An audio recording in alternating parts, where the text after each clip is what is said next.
Kenyan MPs have approved a motion following an emergency debate to lift the jurisdiction of the ICC, but Dutch-based tribunal said it will press ahead anyway with the trials of its president and his deputy.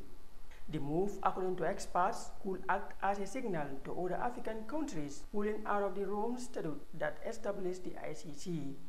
Even though the vote does not only immediately halt the cases, but it sends a powerful signal of defiance to The Hague, a statement that is becoming increasingly popular in Kenya and across much of Africa.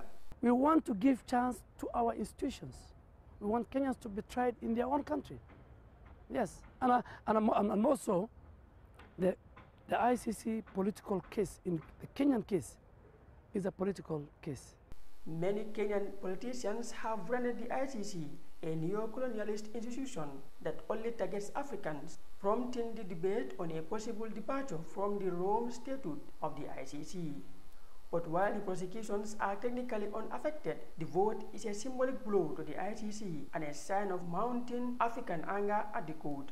If Kenya goes ahead with its threatened withdrawal, it will be the first country to quit the court, and it could embolden others to do the same.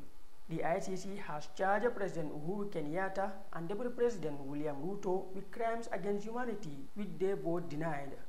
Mr. Ruto's trial is due to start in The Hague next week, while Mr. Kenyatta is to go on trial in November.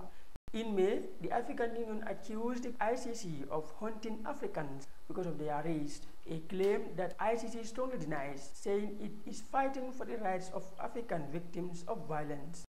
Well, according to human rights activists, the Kenyan decision is a vote for impunity and could hamper the court's ability to investigate crimes in Kenya after the withdrawal takes effect.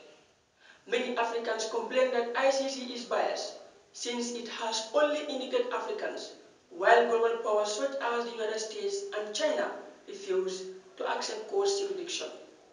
Since the establishment of the ICC in 2002, 99% of those indicated are Africans that left unanswered questions in the minds of Africans as to whether ICC is indeed International Criminal Court or African Criminal Court. Salim Esedi, reporting for iAfrica TV.